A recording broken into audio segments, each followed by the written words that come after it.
to introduce Richard Kenny, who's Head of Strategic Development from Birmingham City Council, to outline his thoughts about the way the city is transforming and how research might be a component of that journey. Thank you, Richard. Thank you. Thank you very much. I'm suffering a little bit from man flu this morning, so if you can't hear me or my voice goes extremely croaky, can you raise your arm or something at the back, and I'll endeavour to improve the vocal.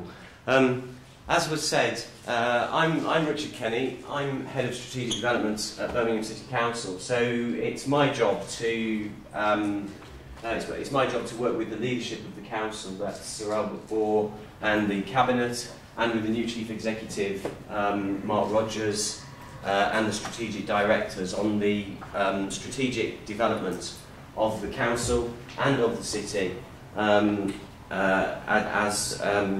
as we sort of move forward. I'm also I spent 8 years, and I probably need to wash my mouth out a little bit on this one. I spent 8 years working for Manchester as well, so I've worked very closely with Sir Howard Bernstein for some time on the regeneration of Manchester, and I've also worked with central and local governments at national, regional and local levels across a range of environments, health, policing and economic development, planning, transport and so on. So I'm fairly well positioned to understand how the state works and functions or doesn't work and function, as the case may be.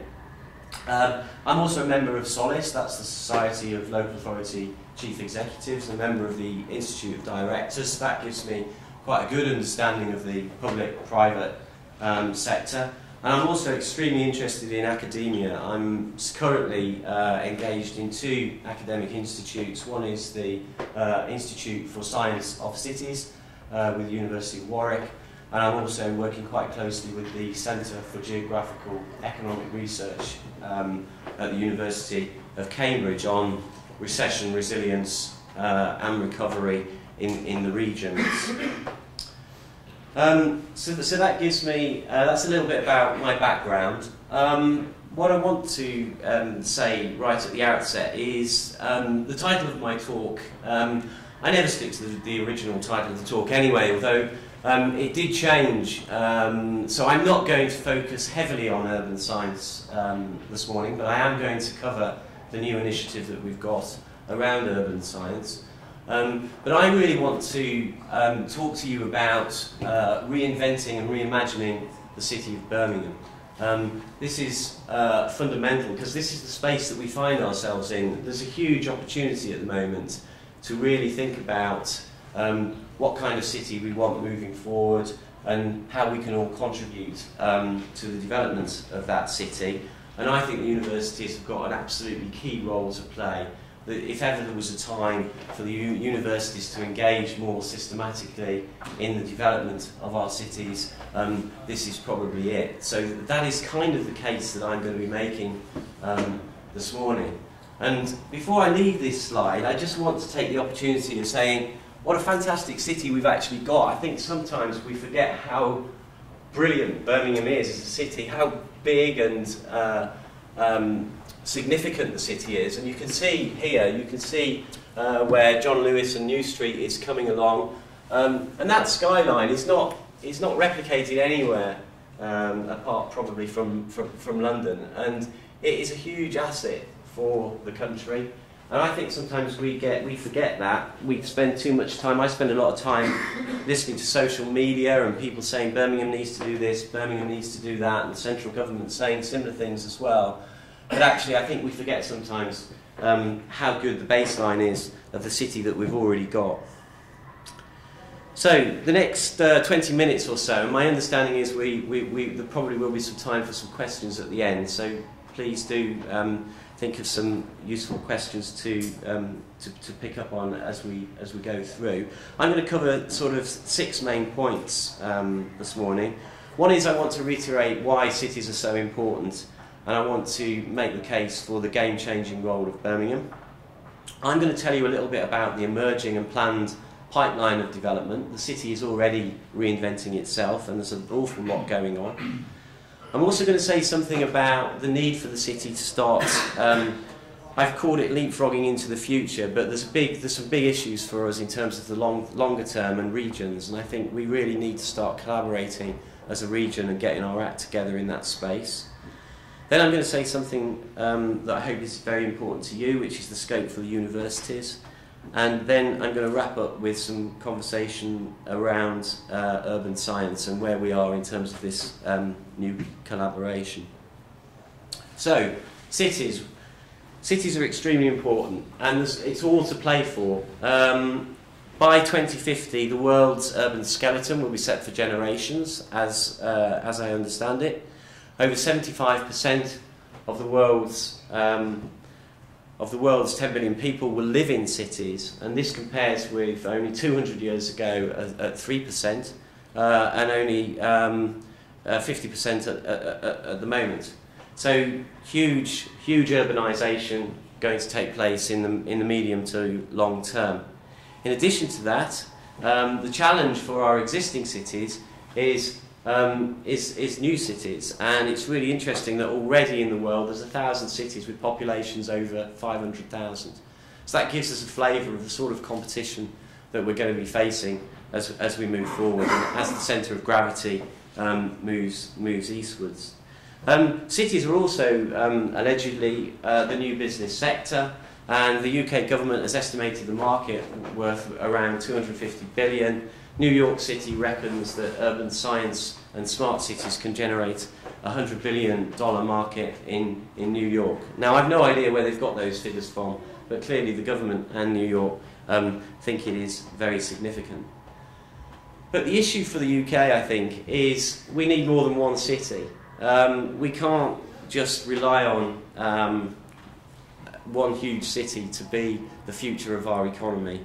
And it's interesting that if you look at the world map, now and in the future, there is one dot that registers on that map, which is London. And it's a giant multiple monopoly, increasing concentration of economic, financial, and administrative and national power. And there's a prevailing view that it really is London at all cost. You know, the agglomeration, let's keep feeding the beast, all capital and labour should suck itself into London to sustain our competitive performance. And really interesting, and this goes rather unnoticed, a huge amount of public expenditure is actually going into London to deal with the diseconomies of London. So 94 billion going into London in terms of public expenditure. And that is something I think that we often lose sight of. And again, that's another point that I will want to come back to. So this argument really is, and the prevailing view is that we're spreading the jam too thinly, that we can't turn around all of these different places across the UK, and what we really need to do is concentrate on one or two really places that have got the potential to grow and to develop. So, the role of Birmingham, and I think Birmingham probably can have it both ways actually. I think Birmingham is well positioned both to take advantage of agglomeration and also to play a role in terms of rebalancing the economy, in terms of both sectoral rebalancing and spatial rebalancing, possibly social rebalancing as well. And it was interesting that the Economist Intelligence Unit predicted that by 2025 Birmingham would be a hotspot world city. That's in the top 100 world cities. There was only London and Birmingham in that top 100, and that was putting Birmingham ahead of places like Rio de Janeiro, Beijing, Madrid, Barcelona. So actually, really very interesting to see the sort of direction of travel that is being predicted for the city. And I think this goes back to this point that Birmingham is not just another core city. You know, we talk about London and we talk about the core cities. But actually, I think Birmingham is something more than that. And that is something that I think we should be making a much stronger case for. The scale, the size, the growth of the city is really quite enormous. And it's a very young city, it's a super diverse city. These are huge opportunities. Another 130,000 people moving into the working age population between now and 2035. So you can see that there's huge opportunities that we need to take advantage, and that's why skills, labour productivity and so on are so important. I've called High Speed 2, and it's already been mentioned this morning already, as the YX factor. And I think this is very significant in terms of really shifting where Birmingham is over the next 10 to 15 years. Because really, Birmingham is in the first phase of that. It's the first link, Birmingham to London. Birmingham to London is going to become a really important, very significant global corridor, and huge opportunities that the city is trying to realise as a result of that. We're trying to do that really by leveraging the rail hubs. So what we're trying to do is use High Speed 2 as a way of regenerating the different parts of the city. And obviously, I don't need to tell many of you in this room about the Curzon Master Plan and its significance for the Learning Quarter. Well, interestingly also, and very significant, is the impact of high-speed rail and how it interconnects with Birmingham Airport.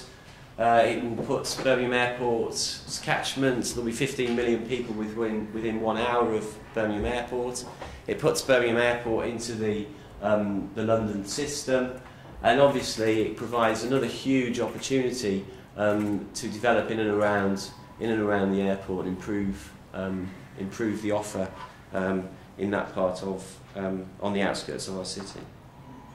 And also, very practically, is the High Speed 2 College and the relocation of the High Speed 2 College, which I think is very significant in terms of securing rail contracts, in terms of skills and apprenticeships, in terms of rebalancing in relation to manufacturing jobs and so on. So making the most of High Speed 2.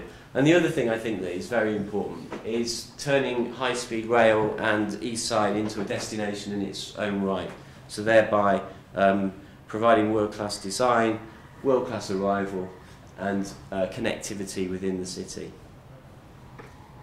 So that's a lot about what High Speed 2 might do. In addition to that, there is a range of developments in the pipeline that are going on that you can find in a range of strategies and plans for Birmingham moving forward, whether it's smart, low carbon, the development framework, the international strategy, the strategic economic plan. We've probably got too many plans. I think Sir Bob Kerslake was right about that, actually. What we really need is a single strategic framework for the city, and these things to nestle into one. But these are the opportunities, this is the frame within which we need to leverage research and development to take advantage of these opportunities.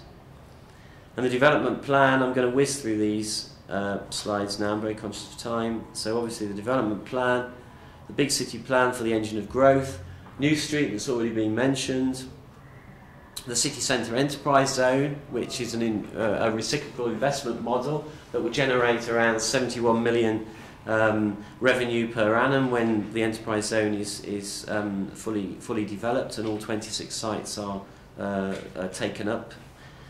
The economic zone, so advanced manufacturing hub, life sciences campus, Longbridge, the food hub and so on. So lots and lots of development opportunities.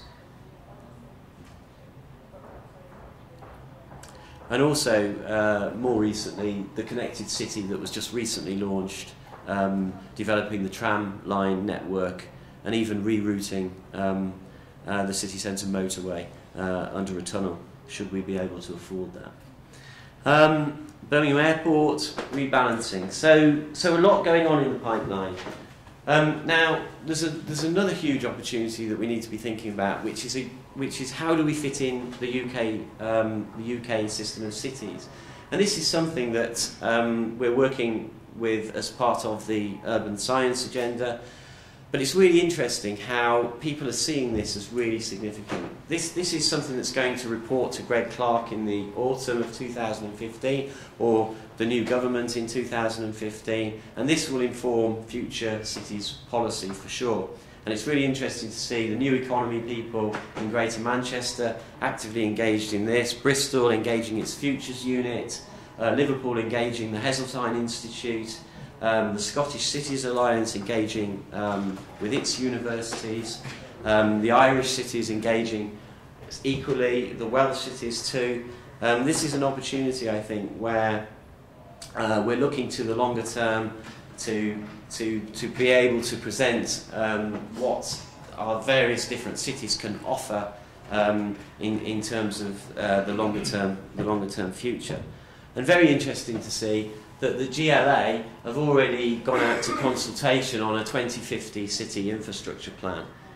Now my view is we need one of these, and we need one of these quite quickly, because by the time we get to the other side of the election, I can see Boris Johnson, or the new Mayor of London, making a very strong case for why this fully costed plan needs to be supported in full by the government, and London will get more of the resources yet again. So these are the sorts of things. This could be an output from the UK system of cities work. What we need to start doing is getting a handle on the longer term. We need to start looking at all the system of systems, and we need to start financing that and coming up with financing options to be able to take these things forward. The other thing that we need to do is get our act together as a region, and there's a lot of good work going on in relation to the local enterprise partnerships, which is all for the good. So we've got strategy for growth, we've had the Heseltine pilot, we've identified our sector strengths and opportunities, we've linked to our supply chains, but I think we need to be thinking more about devolution and what is the offer for this region as we move forward, and how do we bring that about. And there's been a big bidding war between powerhouses going on between the northern powerhouse, and now we're saying we can have a Midlands one that's bigger than the northern one. This is all posturing, but at the same time it's very clear that the government and the civil servants are thinking in terms of where do we as a priority invest next, where is the focus. And so we need to get our act together, and we're working up plans in order to do that, in terms of getting the West and the East Midlands to work together, getting the combined authority in place, and working in a more joined up way with the local enterprise partnerships. And again, as embedded assets in the region, I think the universities have got a huge role to play. So a real need for us to earn our autonomy and present a strong case for what we can offer in terms of the future. Now, the fourth thing that I wanted to say is these are difficult times for councils and the public sector and the local state. In the immediate term, we're going to see a very different Birmingham in terms of the scale and size of the public sector. We've already made savings of 375 million. We've got another 460 million worth of savings to go between 2018-2019. George Osborne in the autumn statement made it very clear that the public sector was going to be 35-36% of GDP. This is a very different scale of activity, and this is going to have impacts on our city. This is going to have impact on the citizens and the communities of Birmingham, and we need to start working out how we're going to deal with that, whether that's through whole system approaches, whole citizen solutions, and engaging the third sector, and so on. So universities. The universities are absolutely core partners, embedded assets, as I've mentioned, huge amounts of expertise, huge amounts of research, students, and particularly your university has a really very important, strong relationship with our local people, our local communities, and we want to build that relationship and strengthen that relationship as much as we can in a more systematic way. We want to get as much as we possibly can out of the relationships that you've already got with the people of Birmingham, to make sure that we are taking all of the opportunities that are presented to us. And I can see from the work that's already in place that this university is already on this agenda. I mean, there's I don't know if that figure is right, but I picked up a figure of 260 million investment going into the university. And really the significant transformation element of the university's strategic plan being around transforming Birmingham and the region as one of your big priorities. So I think there's scope here to build a really effective strategic alliance. Having said all of that, one of the things that I was asked to do when I was setting up the Institute of Urban Science for the city was to map all of our council-university relations, and it was really quite interesting in doing that to I'm sure I didn't pick up all of them by any stretch of the imagination, because these relationships are going on all the time, and I wouldn't want to for 1 minute try and capture everything, but there were some key themes that were emerging from that, and there seems to be a theme around public services, work around science, work around land and the economic impact, data and evidence, workforce development and skills, and applying research and development relevant to local people, which was a cross-cutting theme that emerged throughout it. But when I looked at the scale of this, it didn't seem to me, in reality, that there was an awful lot going on. It seemed to me that these things had been established and created, but in terms of winning research council funding, in terms of making European bids, in terms of joint research and development projects, I think we're only just touching the surface of these things at the moment.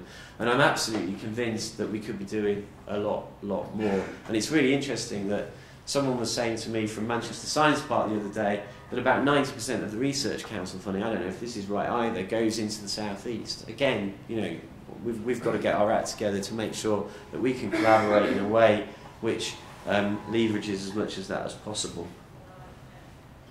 Am I still doing all right for time? I'm not sure. Okay, all right.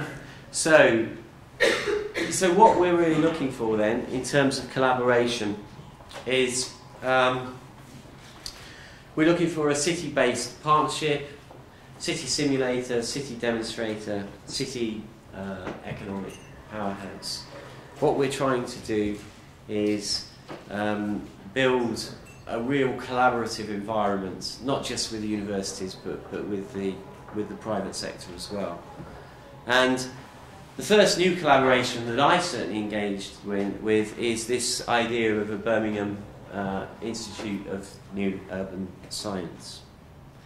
And what this is at the moment, and it's at its very early stages, but this was really about leveraging some of the work that the University of Warwick has been doing with New York, and it was basically they've won a Centre for Doctoral Training which generates 50 PhD students that we partnered with them on, and as a result of that I think that creates a huge opportunity for us to develop. I think Warwick are very interested in developing the idea of urban science as a discipline, so rather than it being a fusion of disciplines, it becoming an academic discipline in its own right. There's no real definitions of urban science as far as I can make out. But what I think we've tried to do at the initial stages is collaborate with yourselves through Keith Osman and the Institute for Sustainable Futures, but also collaborate with the University of Birmingham, the University of Aston and the University of Warwick. And at the moment each university for the early stages is just going to contribute the work of one institute.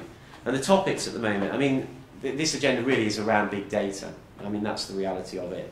But the UK system of cities that I mentioned, new urban science, new technologies have obviously got a role to play in all of that. And that is also replicated in what's happening in New York. And some of you may be aware of the New York model.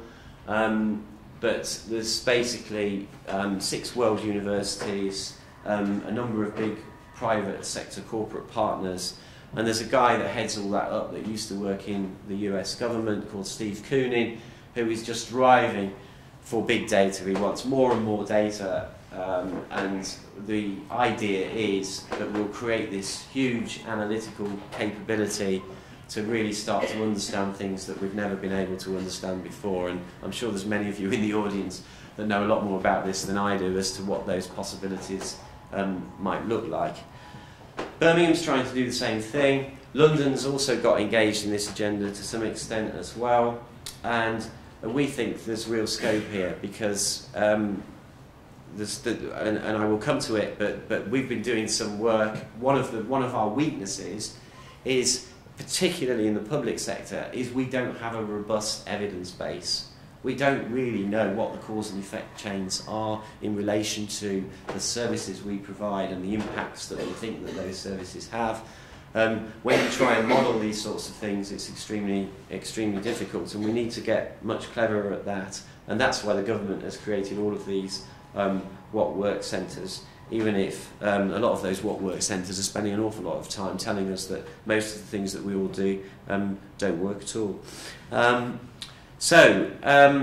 interesting thing for me in relation to this was we did some work that won the IBM Smarter Cities Challenge, as it happens, and it was all around modelling Birmingham. It fell out of Total Place. Some of you may remember Total Place, which was kind of looking at the whole place system and joining up interventions.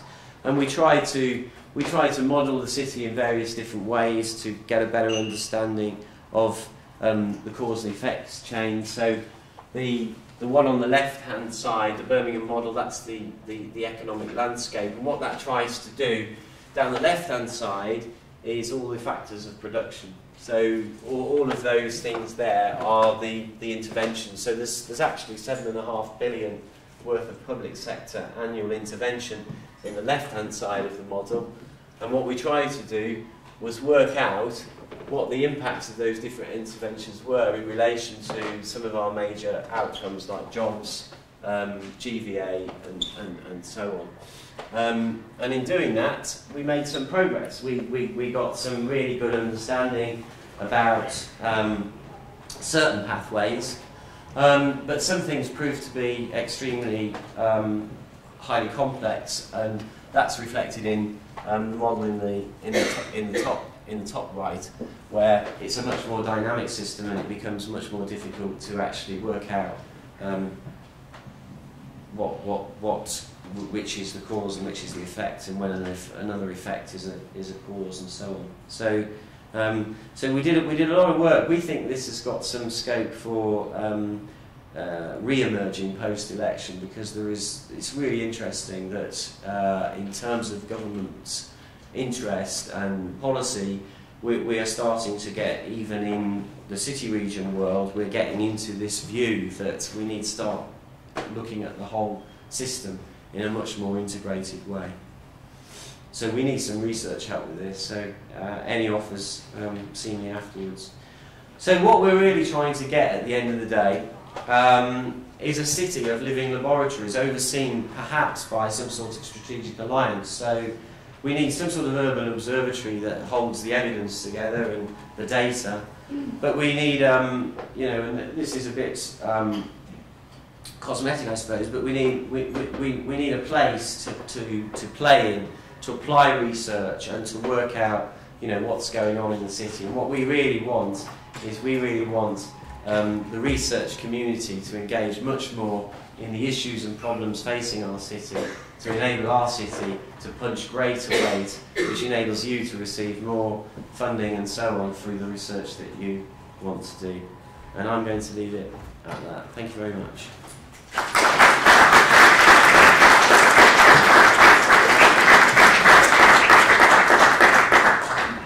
Richard, I think that would have helped colleagues understand perhaps a lot more the journey the city is on and the potential that we have to participate as researchers in that journey. So there are time for a couple of questions if there are any. Anyone would like to put to Richard? You did touch upon it briefly, but the news that Birmingham has got to reduce its workforce from 25,000 to roughly 7,000 by 2017, and also the talk of a combined local authority like the old West Midlands County Council of merging Birmingham with Sandwell and Wolverhampton. How will that impact upon realistically achieving these proposed ideas? Yeah, I hope that one of the points that came across was the future of the city is actually is very positive. I think the future of Birmingham looks very good. And it's interesting that we're doing extremely well in terms of the number of visitors into the city, we're doing well in terms of exports, we're doing well in terms of foreign direct investment. I think the signals are actually that the city is doing very well in one form.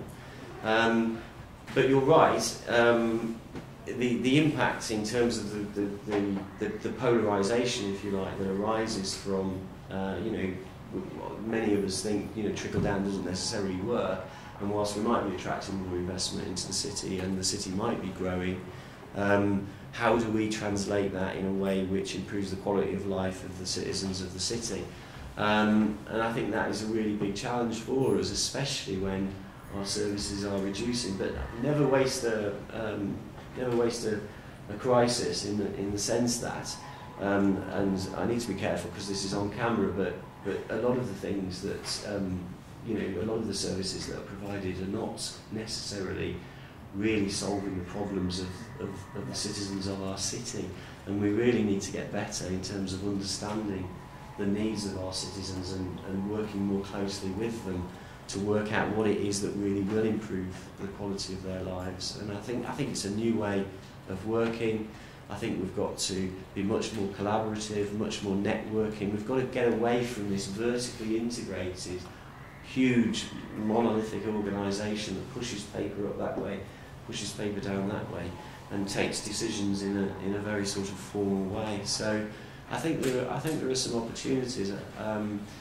I think the other underside to your question around the workforce planning is a much bigger issue for us, because if you look at the age profile of the council, not just the numbers, if you actually look at the age profile, we've got a serious problem in terms of, and the leader spoke on this a few months ago, we've got a real problem in terms of the age profile. In fact, the majority of the workforce is over 40 in Birmingham City Council at the moment, so it's a massive issue for us.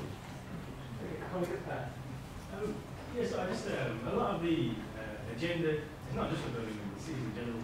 Seems to be around economic development, and there's a lot of money goes into the centre of the city.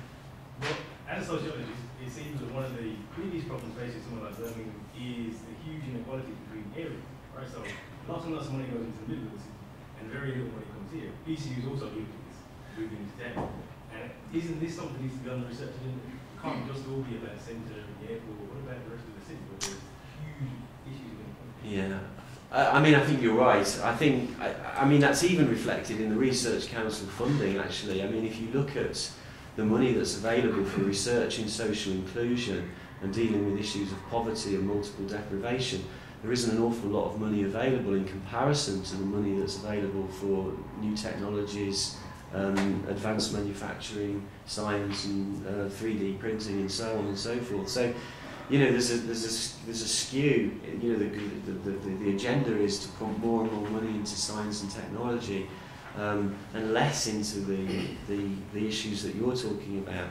It's a massive issue for the city. The city is a tale of two cities for sure, and the disparities between different parts of the city, as you rightly say, are unacceptable in this century. The age, life expectancy, the differences between different parts of the city is about 10 years, so it's hugely significant and really unacceptable. And this current administration were elected on a platform very much about trying to tackle those maps of multiple deprivation, but it's extremely difficult to do. And if you look at the multiple deprivation within many cities, the patterns have stayed roughly the same despite different sorts of interventions and regeneration projects and programmes. And this is what makes it really difficult arguing with Henry Overman in the London School of Economics when he's on about we're spreading the jam too thinly and we can't turn around all of these places. We need to focus more. But I think your point is very well made, and without going into a new paradigm, I don't know what the answer is, and that's kind of the system we're in. Just one thing I would say is that this is again where as a university we have a lot of researchers and practice stations who are embedded in the communities, and we have some quite good examples of working in Halsall Heath, working in Castle and some of the other more different ones. We're not doing enough. But I think it is in the headspaces of a lot of our researchers to actually do some of this stuff, to deliver both the societal benefits as well as the economic. Last question, Tony. You alluded to, in your talk, you alluded to new thinking around doctoral programs, new doctoral training and new types of doctorates and how those would be related to, to reimagining really the city. Perhaps you could say a bit more about that. Yeah, I mean, if I've got the question right, you're talking about the urban science work. I mean, at the moment, there's huge debate around this, but the Warwick perspective on this is they are merging computer science very much with engineers, actually, in terms of the urban science that they're sort of fusing these two disciplines in particular. Now, whether that's right or not, I don't know. But the focus of a lot of the research that's being done is around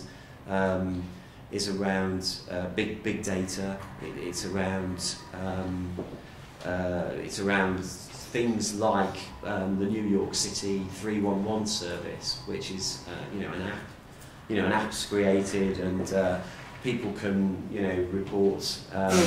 Various different things that are going on in and around the city in real time, and what they've managed to do as a result of this is create real-time heat maps. So if you go into Brooklyn or wherever in the New York cusp, which has been replicated in Warwick, if you go in there, they've got huge, big, massive real-time screens showing the noise levels in the city, illegal parking in the city. The number of complaints that are being made in the city, and the view is that the city can become much more responsive and target its resources much more effectively, nip things in the bud much more easily as a result of that project. But there's all sorts of other projects like looking at e-trash and various other things. I think it's very much at its early stages, and it's interesting because there's also a lot around resilience, and it's really interesting that business schools and the social sciences, including the sociologists, are also saying, well, actually, we've got a big contribution to make to the development of urban science and what urban science might become. And it was interesting what was said about STEM and STEAM. I think that's right, actually. I think we're in a multidisciplinary, it's on my title, I think we're in a multidisciplinary world at the moment, and what we don't want is to get too siloed into one thing or the other. But we're having to start somewhere, and it will be interesting to see how the other universities play into this space. So Warwick may be contributing computer scientists and engineers. Keith, there may be stuff coming from Aston around data visualization. There may be, from Birmingham, there may be stuff around resilience and livable cities and sustainable cities from here. So at the moment it's a bit of a mashing together, but I think that's right. I think that's the way we do want it, because I think if we're looking at holistic solutions then to these problems, then we need to bring together different disciplines that complement each other. Great, thank you. Final question from Fatima. So we're going to have to close it down after this. Richard, I think, will be around later. Yes, I can be. Yes, of course. Thank you, Richard. What aspect I'm going to take with me is really the challenges of the city. And that fits very well with what I'm going to talk later about from heritage city to city heart, because in the last few years we have recognized that the challenges we are facing and we are going to face in the next 10 years is enormous. And hence that makes really sense to do more multidisciplinary and collaborative work with the wider sector. And on that note, I wonder if I could actually invite you for the conference we are doing as part of partnering in Barcelona next year, looking at city health, and really the sort of all the challenges we're facing. And in a way, a very welcome move from all of us in public health and promotion to be moving from the NHS to City Council to see the wider picture. So I think there are a lot of opportunities, a lot of goodwill, and I think we together to continue that. So, Thank you very much. Yeah, and I'll be delighted to go to Barcelona. Aren't we all? although, you know, as you saw from my chart, you know, Birmingham's going to be out competing Barcelona very shortly. But no, I mean, I'd be delighted to contribute in any way that I can. The point you make about integrating health and social care and so on is absolutely fundamental. And it was really interesting. I went to an event last week, I think it was, where Tony Travers was speaking about the Treasury's view of local government at the moment, which is extremely positive. The view has come back from the Treasury saying that local government has really handled itself very, very well in light of the scale and scope of these cuts, and actually that all the other parts of the public sector hasn't been able to do anything like what local government's done. And I can see a strange unholy alliance emerging between the Treasury and localities around how do we start reinventing the National Health Service, and how do we really start to join some of these things up that for decades we've been trying to do it and haven't made the progress that we would like to have made. So, you know, yeah, I mean, if that space helps, then I would be willing to contribute. Right, well, thank you very much, Richard, for a very illuminating discussion. I think we'll all take away a number of thought pieces from this. Thank you.